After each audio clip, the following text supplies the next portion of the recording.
Bukod sa iba't ibang parke sa Metro Manila, marami ring turista ang dumayo sa tinaguriang City of Pines para doon magdiwang ng Pasko. Yan ang ulat ni Audrey Villena ng TTV Cordillera.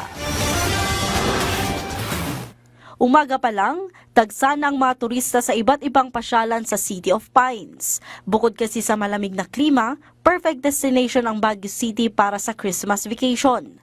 Tulad ng pamilya ni Olive mula pa sa France, piniling magdiwang ng Pasko sa Baguio City. Talagang sobrang importante ito sa lahat ng tao, hindi lang sa aming pamilya.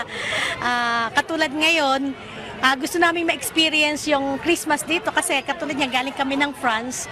First time namin mag-Christmas dito sa Baguio. Sina Marjas naman mula Maynila, maagang bumiyahe paakyat ng Baguio para magpasko. So far, hindi naman kami nahirapan bumiyahe. Well, of home, mas maaga kasi. And then, nakabiyahe kami dito within 4 hours, nandito na kami kaagad. Kasabay ng pagdagsa ng mga turista mula pa noong weekend, nararanasan ang moderate to heavy traffic lalo na sa mga kalsadang papunta sa mga pasyalan. May epekto rin ang pagdami ng mga turista sa operasyon ng mga pampublikong sasakyan. Pero ayon sa mga otoridad, okay naman yung management ng traffic kasi may mga personnel tayo doon, naka-deploy doon na nagmamanage ng traffic.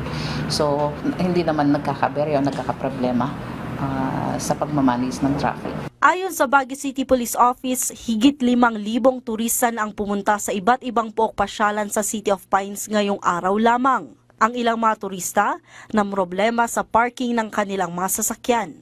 Okay naman po siya for Christmas, for bonding po ng mga family. Talaga pong makakapag-bonding. Pero ang concern lang po namin dito is parking po. Parking lot din po talaga. Bali parang almost 1 hour po kaming naghahanap ng parking lot.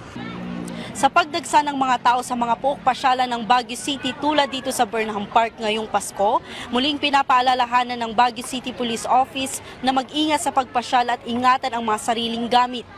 Naka-maximum personal visibility din ngayon ng Baguio City Police Office para masigurado ang kaligtasan ng publiko sa holiday season. Samantala, kasabay ng mahigpit na monitoring sa pagbebenta at paggamit ng paputok, nakumpiska ng pulisya ang iba't ibang uri ng iligal na paputok. Sa tala naman ng Department of Health, 4 na firework-related injuries ang naitala sa Cordillera sa nakalipas na 24 oras. 4 dito ay sa Baguio City, habang ang isa naman sa Kalinga. Audrey Villena, para sa Pambansang TV, sa Bagong Pilipinas.